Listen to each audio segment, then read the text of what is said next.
a gravação da palestra para depois fazer uma avaliação daquilo que nós falamos, para ver se a gente consegue crescer um pouquinho, né? Melhorar a forma de falar, ser mais objetivo, porque quem está aqui falando às vezes se perde um pouquinho, né? Começa a falar algumas coisas que desviam um pouco, para depois voltar é mais difícil. Então assim devagarzinho a gente vai aprendendo a ser mais objetivo e mais em frente no próprio assunto, tá bom? Mas isso para vocês não ficarem aflitos, porque uma vez eu fui fazer uma palestra e eu expliquei tudo, mas o menino chegou depois. Aí quando tá no meio da palestra, fala: escuta, tio, o senhor não pode pôr o celular em cima da mesa? Porque eu tô ficando aflito, tô com a impressão que o senhor vai derrubar o celular, que o senhor fica segurando. Ele ficou nervoso, né? Porque a gente fica às vezes assim, né? O que ele vai fazer com aquele celular? Então eu já estou explicando para vocês saberem por que eu estou segurando ele aqui, tá bom? Nós vamos falar sobre a cólera hoje. Hoje é um tema do Evangelho, capítulo 9, itens 9 e 10, nós vamos falar sobre a cólera. E a cólera não é a cólera doença dessa que a gente conhece, viral, não é? Mas a cólera é do sentimento, do nervosismo, da irritação, aquela coisa que a gente tem aqui na Terra. Aliás, eu acho que a gente uma das senhas que nós temos para vir para a Terra, porque na maioria das vezes, na maioria não, né? Quem que a gente conhece que não se irrita? Vocês conhecem alguém? É difícil, né? Pode ser que depois na madureza da vida a gente vá assim melhorando, mas sempre tem aquele momentozinho de irritação, de nervosismo. Então uma das senhas, ou uma das qualificações para vir para a Terra é a pessoa ainda ser doente de cólera, mas a cólera da irritação. Então, basicamente é isso que a gente começa a perceber, porque aqui na Terra, meu Deus do céu, não são todos os casos, mas muitos casos, as pessoas se irritam facilmente. Já repararam isso? Às vezes basta uma palavra. O expositor não pode mais falar de coisas pessoais, não é? Vocês sabiam disso? Não sabiam, né? Então, mas eu tenho um amigo meu que ele tem uma cunhada especial, e essa cunhada especial desse amigo meu, ela tem uma palavra que ela fala e esse meu amigo se irrita. Meu Deus do céu, como assim, né? Uma palavra que ela fala. Mas por que ela fala uma palavra e as pessoas se irritam? Eu não sei também, eu não consegui entender por que ele se irrita tanto, não é? Ela é deficiente intelectual, moderado, e tem algumas coisas que ela repete, que ela fala. E aí ele estava me explicando uma palavra que irrita. Mas ele é muito esperto, sabe o que ele fez? Ele acabou encontrando uma palavra que também irrita ela. Olha só que interessante. Criou aí uma via de duas mãos. Um irrita o outro. Olha só que beleza que é aqui na Terra, né? Às vezes tem cabimento uma coisa dessa, não é? Então a gente vai devagarzinho pensando que aqui na Terra, meu Deus do céu, como a gente se irrita. No trânsito, por exemplo. No trânsito não é uma chave, né, de mostrar pra gente como que nós somos suscetíveis de se irritar? Às vezes demonstra um pouco de imaturidade no trânsito, eu percebo isso. Porque algumas pessoas que são mais traquejadas, mais maduras, ela nem se incomoda, deu a seta, não deu, parou na faixa, parou, sabe, vai atravessar a rua, o carro passa na frente dela no farol vermelho, ela nem liga, fala, se fosse eu talvez fizesse a mesma coisa. A pessoa parece que é diferente, mas tem gente que está lá dirigindo, de repente o carro breca. Por que brecou, seu bicho animal? Meu Deus do céu, mas ele tem que brecar, o carro tem breque para brecar. Então qualquer coisa a pessoa se irrita. No trânsito não é assim? Vai parar o carro, vai chegar dentro de casa, tem um carro bem na beiradinha da garagem, assim, pronto, já fica irritado, porque, meu Deus, vai dar um trabalhão para entrar aqui, tem que chamar a pessoa para afastar o carro, mas por que faz isso? Isso é no trânsito, mas imagine em outros lugares. Aí no comércio, por exemplo. Uma vez, esse meu amigo, ele foi no comércio e as moças que atendem lá estavam tudo dançando. Sabe assim, dançando dentro da loja, assim? Ele estava explicando para mim, falou, meu Deus do céu. A pessoa vai lá fazer compra e os meninos estão dançando lá dentro. Mas como ele ficou irritado com isso. Vai no posto de saúde. No posto de saúde. Já chega assim que você vai pedir uma informação, alguém fala assim, opa, estou em fila. Mas eu só vou perguntar uma coisa. A pessoa já se irrita, não é? Mas eu só vou perguntar, já fica nervosa. O outro fala, fila. Ai, meu Deus do céu. Aí vai lá para a fila, fica lá na fila. Aí chega lá e vai perguntar para a pessoa vai falar assim, não, só tem consulta para daqui 6 meses, pode marcar? Não pode marcar não, desculpa gente, eles falam que não abriu a agência, tem que voltar. Tem que voltar para marcar, é. Você já foi no posto de saúde? Ah, então você já sabe, né? Então é isso. Eu me irritei também. Se irritou também. Então a gente vai devagarzinho, né? Pensando, meu Deus, como que a gente se irrita facilmente? E os espíritos explicam que é uma coisa que nós vamos devagarzinho construindo e melhorando. Não é uma coisa muito rápida, porque a construção espiritual, ao contrário do que as pessoas imaginam, tem alguns irmãos nossos religiosos que pensam assim, vamos mergulhar no tanque, fazer um batismo e a pessoa já levanta renovada. Pensa assim, será que é assim? Um simples batismo já melhora a pessoa da água para o vinho? Será que é assim? Se às vezes a gente fica a encarnação inteira e não consegue mudar um conceito que a gente tem. Às vezes a gente aprendeu alguma coisa de criança, que a gente fica a vida inteira com aquilo, e todo mundo mostrando que a gente está errado, e a gente não muda. Como é que pode você deitar lá, se levantar já perfeito, limpo, em condição de enfrentar o reino dos céus? Você assiste os casais já batida de pequeno. A maioria, né? Mas tem um que deita no tanque, entra na água, batismo em águas, né? Fazem essas. Tudo bem, é louvável, é importante a pessoa buscar formas de melhorar, de renovar, isso é importante. Mas a construção espiritual, ela é lenta, mas tem um detalhe que é interessante. Ela é definitiva. Então, quando a gente dá um passinho para frente, pode ser um mínimo pequenininho, é definitivo. Por isso que é importante a gente dar passinhos assim. Tem um problema de um vício, por exemplo. O problema de um vício não se cura, muitas vezes, em uma encarnação. Às vezes a pessoa leva 2, 3 encarnações para curar um vício. Imaginem só, vícios morais, às vezes, vícios físicos, químicos. Vícios morais ainda demora mais, porque aqui na Terra, os vícios químicos, os vícios aparentes, todo mundo combate. Mas e os vícios morais, que ninguém sabe que a gente tem? Aquela coisa de maledicência, essas coisas, vícios morais dessa natureza, que ninguém sabe que a gente faz tudo escondidinho. Como que resolve isso? Então isso é uma coisa que o Espírito vai ter que concluir, vai ter que chegar à conclusão, vai ter que caminhar lentamente, para chegar ao ponto de se libertar dele. Então, nesse ponto, vamos falar mais sobre a cólera que está no Evangelho. Vocês viram por que grava? Porque de repente a gente começa a sair, né? Sair, quando vai ver já está na outra estrada. Ai, meu Deus do céu. Bom, vamos lá. A brandura e a mansuetude são uma força interior e não uma fraqueza. Então é assim, você ser manso e brando não é uma coisa de fraqueza, é uma coisa que dependeu muito de um crescimento. Porque vocês veem que tem pessoas que são provocadas e se mantêm assim, tranquilas, confiantes. Se mantêm assim, do mesmo jeito, elas não se alteram. Imagine, vamos voltar 2000 anos com Jesus. O que alterava Jesus? Tanta coisa que ele viveu, tanta coisa. E tem notícia daquela coisa dos vendilhões expulsos do templo, que parece que Jesus se irritou. Não, aquilo era um ensinamento para nós, que nós precisamos tomar muito cuidado com as coisas materiais dentro da casa religiosa. Porque a gente se perde com essas coisas materiais. E o negócio fica tão complicado, que eu não posso falar onde eu vi isso, mas as pessoas vão indo, daqui a pouco colocam uma loja dentro, começa a vender consórcio dentro da casa espírita, começa a vender não sei o quê. Vender automóvel, vender casa, sapato de loja, sapato de marca, roupa de marca, começa a fazer isso. Esses dias, não foi eu, viu? Foi um amigo meu, ele foi numa casa espírita.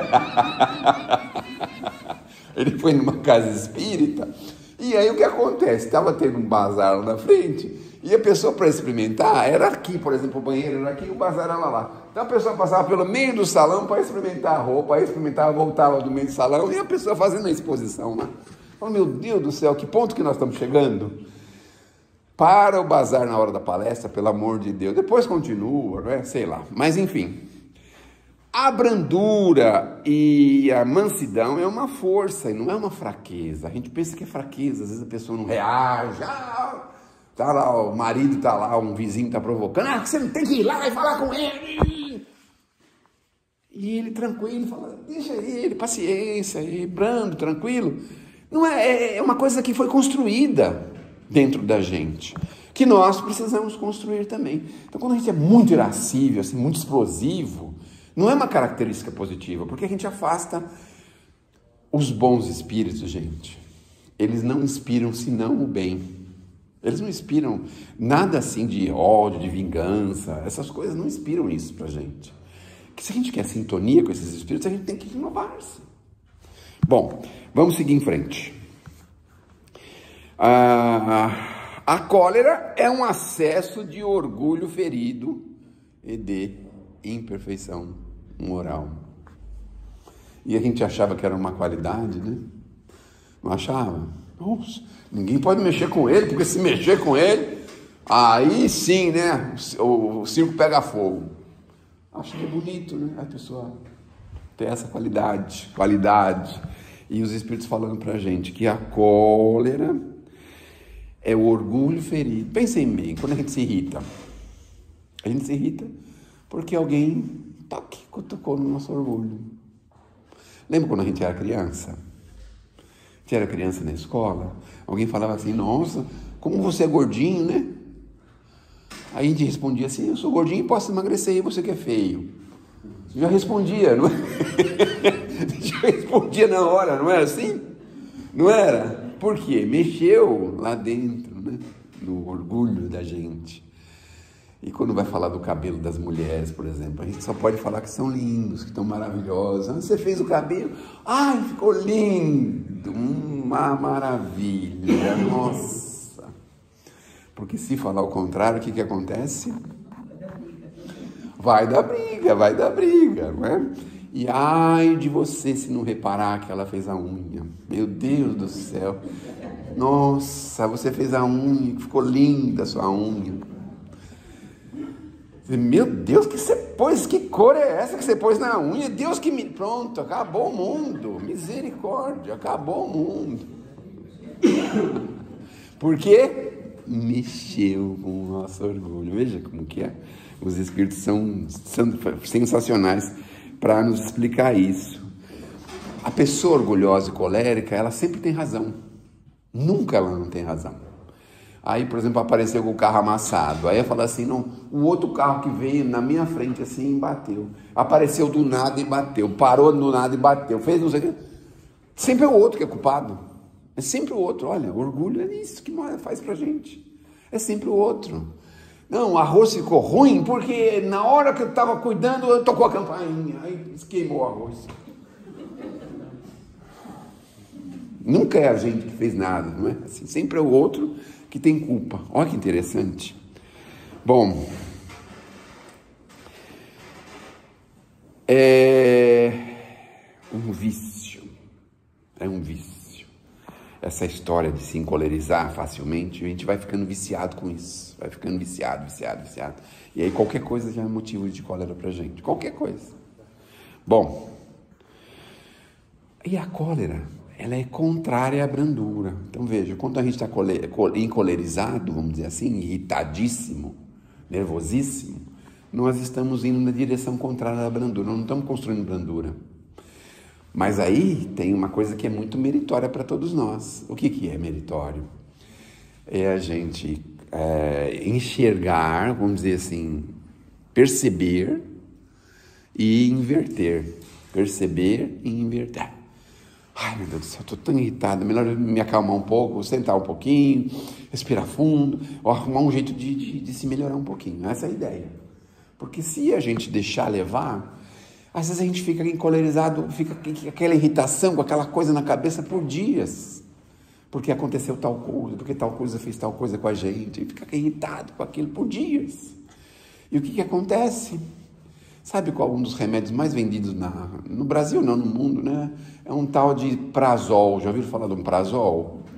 Sabe como que eles... É um homem Prazol, não é? Mas por quê? Por causa da irritação, que todo mundo tem essa irritação no estômago por causa dessa coisa que a gente não consegue se controlar. Toda hora se irrita, por qualquer motivo. Ah, ligou uma vez, não é ele que está falando, a pessoa liga, já falei. Então, já falei, não sou eu, o José não sou eu, sou o Sérgio, ou é o amigo do Sérgio que está falando, não é ele que está falando. Sabe, não precisa ficar irritado por qualquer coisa. Ah, você está lá, tá acabando de tomar banho e toca a campainha. Oh, meu Deus do céu, bem pode tomar banho sossegado. Ai. Mas o telemarketing deixa a gente meio doida.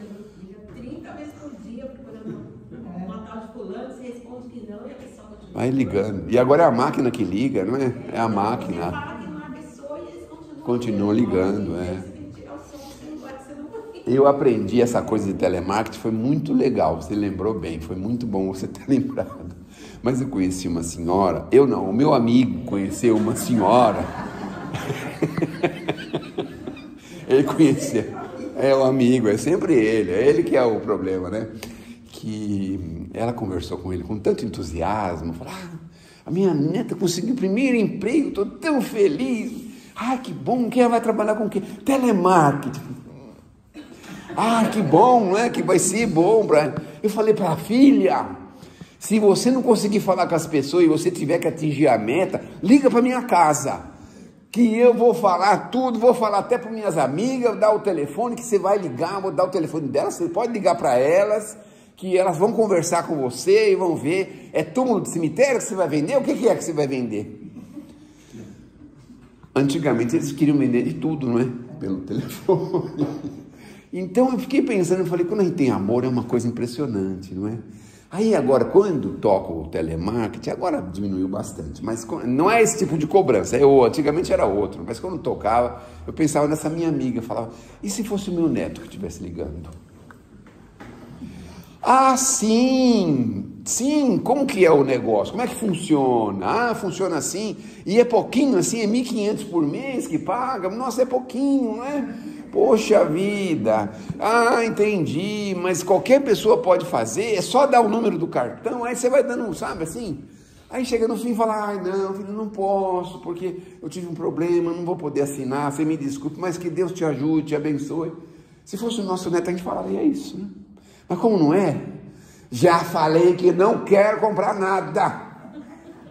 Aí a gente aprende umas dicas que dão assim, fala, mas você está ligando na prisão, mas não tem um cartão de crédito, essas coisas. Aí eles falam assim, né, para a pessoa desistir logo. Ai, meu Deus do céu. Um dos maiores problemas que a gente falou do omeprazol, mas um dos maiores problemas são esses. A gente cria problemas para a saúde. E talvez o estômago seja o mais leve de todos, porque não raras vezes essa irritação vai para diversos outros órgãos do corpo. A gente contamina o corpo, a gente envenena o corpo com essa irritação constante, envenena o corpo.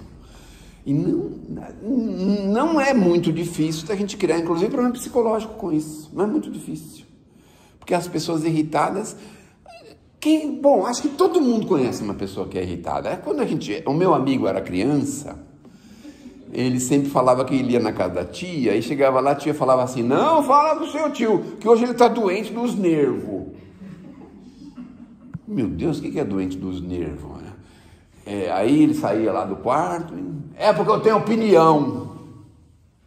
Tudo bem, aí os meninos não brincavam com ele, não ia falar com ele, nem nada, nem pedir a bênção, nem nada, porque já pensou pedir a bênção para uma pessoa dessa, que bênção que ela vai dar, né? Bença, tio, vai pro meio do inferno feliz. Já pensaram que benção que ele pode dar? Que benção que a gente pode dar na irritação? Já pensaram que benção que a gente pode dar na irritação? Para dar uma benção boa, porque por isso que a gente só pede para as vovós, as vovós estão sempre com amor. Está irritada com o filho, mas com o neto não. Na mesma hora ela já muda, assim, é de água para o vinho. Que foi, meu amor? Vai na Bessabão tomar banho. Que foi, meu amor? Ela muda assim da água para o vinho, rapidamente. E que bênção que a gente pode dar na irritação, meu Deus do céu. Não é bom, mas quem tem um pouquinho mais de 18 anos lembra que a gente benção mãe, benção pai, tia, avó, todo mundo, né? A gente era orientado para isso. Como fazer isso? Bom, mas enfim, vamos seguir em frente. Como seres espirituais, a gente também fica fragilizado, como perispírito, fragilizado. Porque vocês sabem que a doencinha que a gente cria no corpo, ela reflete no espírito, no perispírito, passa pelo perispírito. Então vamos imaginar que você está dentro do envelope, aí você vai lá e fura o envelope, você vai para fora do envelope. Então é mais ou menos isso que causa pra gente, não é? Ah, pior do que tudo isso, você cria um clima negativo ao nosso redor. Lembra do tio que estava lá, doente dos nervos? Ele não podia nem falar nada, meu Deus do céu, que ele já ficava irritado. Tudo irritava ele. Então cria um clima negativo ao nosso redor, que é horrível também. Você vai numa reunião de família, numa festa, num casamento de família, e todo mundo vê você assim como aquela pessoa irritada, está sempre com a cara feia. E aí, tio, tudo bem? Tudo bem, por quê? Sabe, não tem uma palavrinha boa, de bom ânimo, bom humor, bom humor. Falta pra gente ter sintonia com esse bom humor, porque o bom humor precisa de sintonia também. Bom, vamos seguindo. Como que a gente doma a cólera?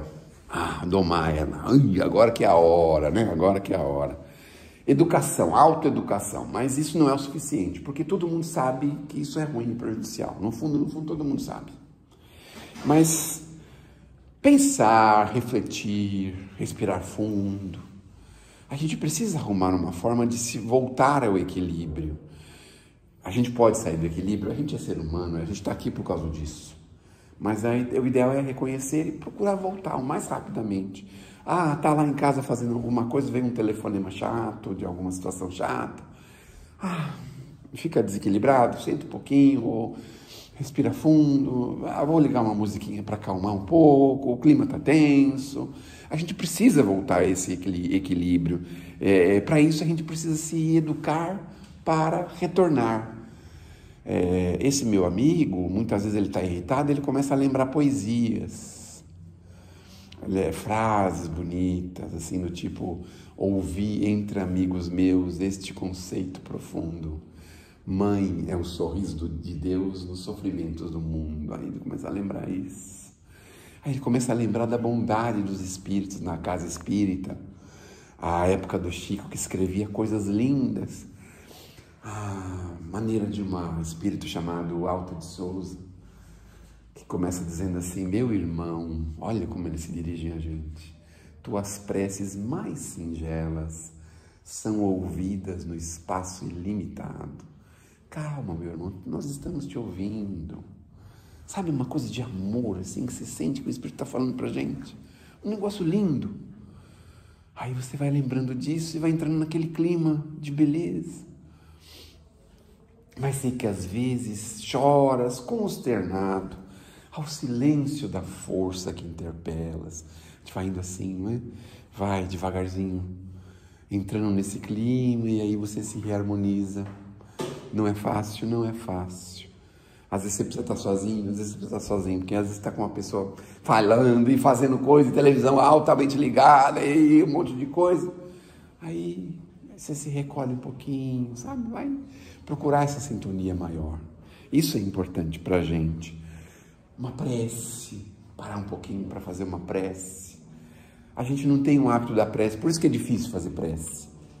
Ah, pode fazer uma prece? Não, eu não, procura outra. A gente não tem afinidade com a prece porque a gente quase não faz. Mas o que é fazer a prece ao Pai Nosso o tempo todo? Não, conversar com o Criador.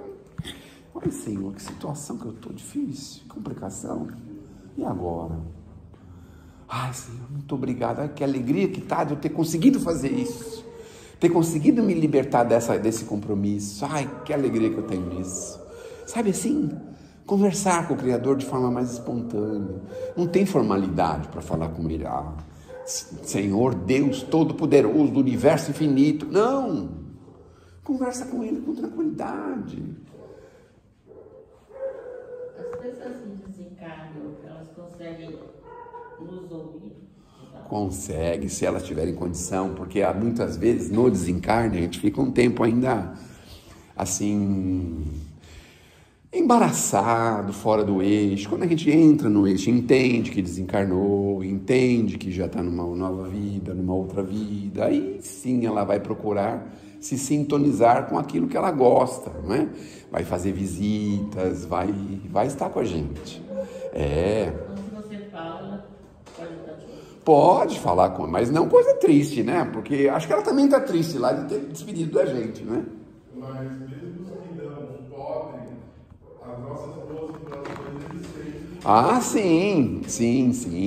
Eles escutam, sim, ajuda bastante, bastante. Mas é coisa boa, porque olha, a gente pensa que só a gente está triste porque ele desencarnou, mas é o contrário, viu? Muitas vezes o espírito está muito mais triste do que a gente, porque não raras vezes a gente deixou coisas para trás, queria ter feito coisa que não fez, queria ter se reconciliado e não se reconciliou. Então ele está muito triste também. Então a gente tem que entender que está dos dois lados. Então fica tranquilo, confia, segue em frente. Nós vamos chegar uma hora, vamos nos reencontrar. Fica tranquilo, vamos viver, a vida continua. É verdade que o choro faz mal para quem desencarna? É porque é a tristeza renovada, não é? Fica renovando aquela tristeza. Ai, meu Deus, por que você foi embora? Eu preciso tanto de você aqui.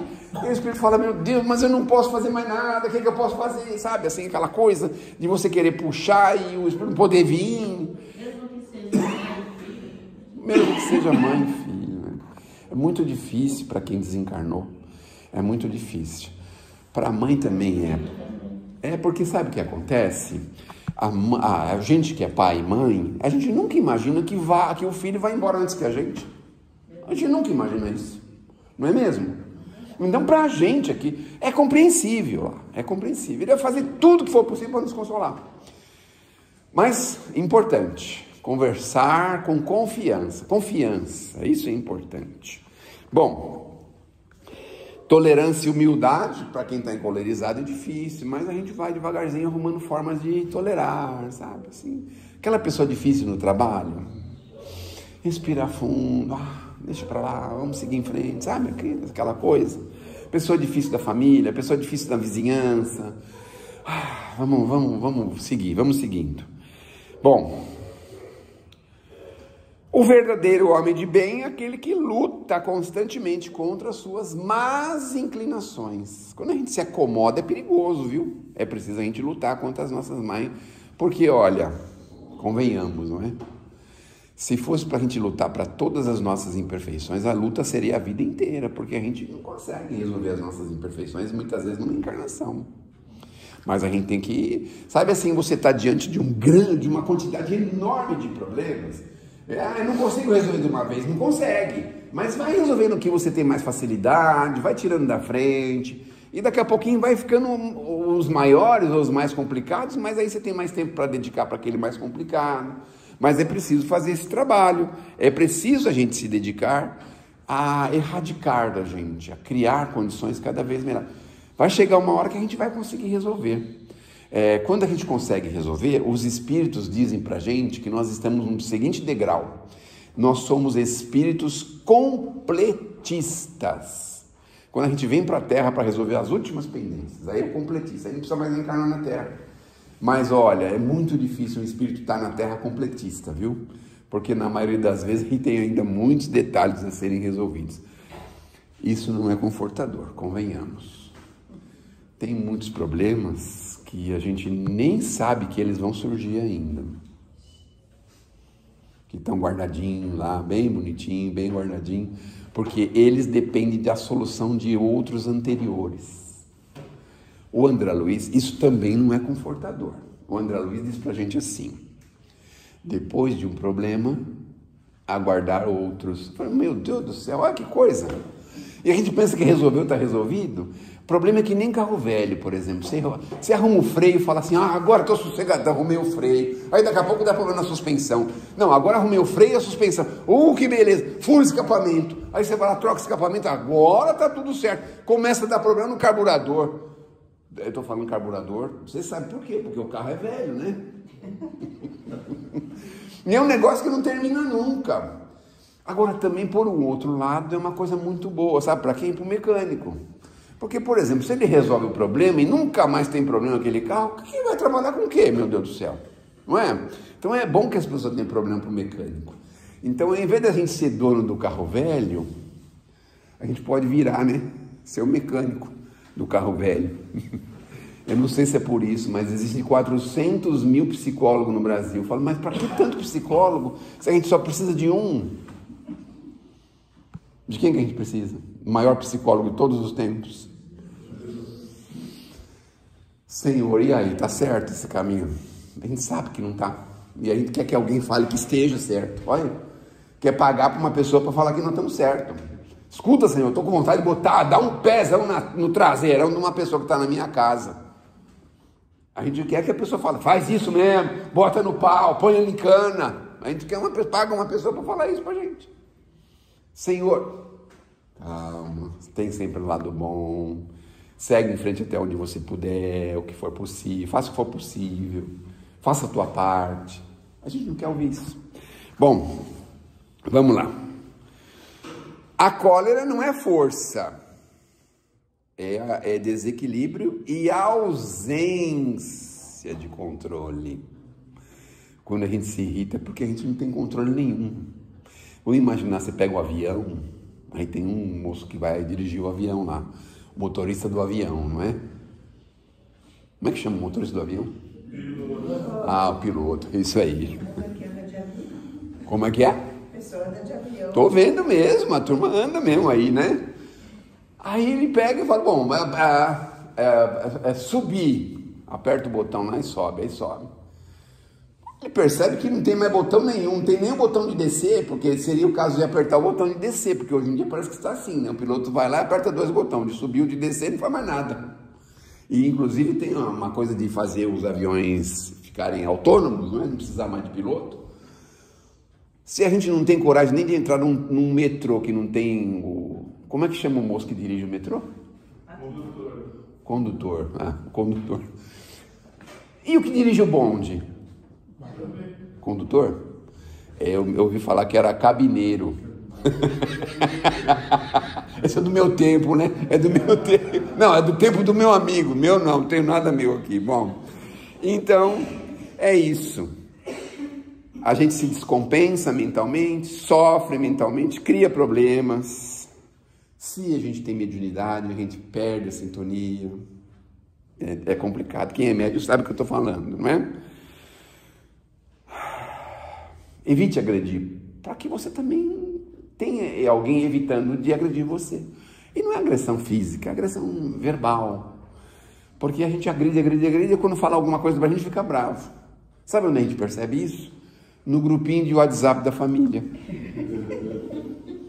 A gente fala o que quer, não é? Mas se alguém fala o que quer pra gente, a gente bloqueia, sai do grupo. Olha o que a gente faz.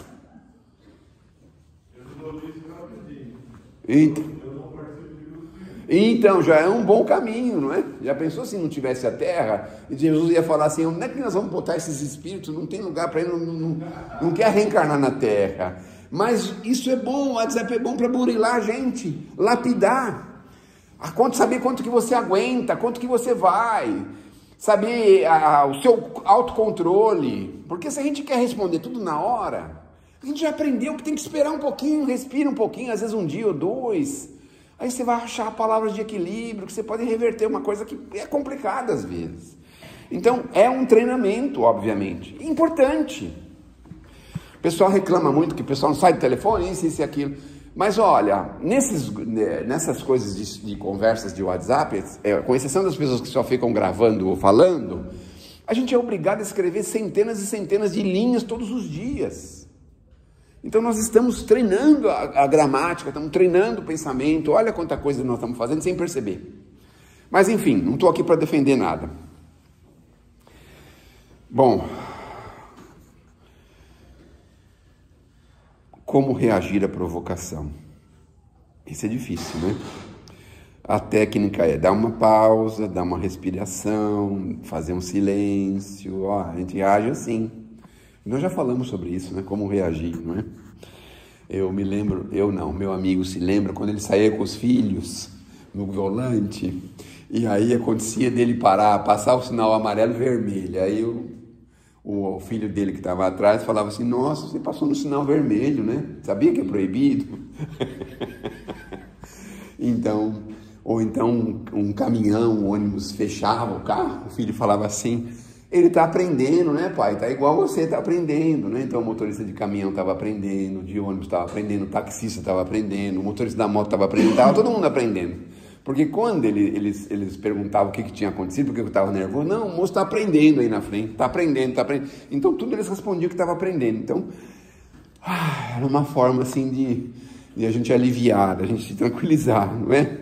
Muito bem. Evangelho no lar, prece, leitura edificante. Como a gente foge. Adoro aquela novelinha, aquele seriadinho, mas como a gente tem dificuldade de fazer uma leiturinha do Evangelho de 5 minutos. O seriado leva 50 minutos para passar e a gente não leva 5 minutos para ler uma frasezinha, uma coisinha. Aliás, eu tenho aqui uma sugestão para vocês. Já passou demais, não é? Meu Deus do céu.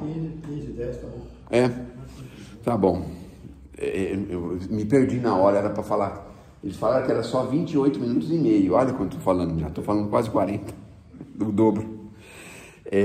Vou dar uma sugestão aqui no finalzinho, não é?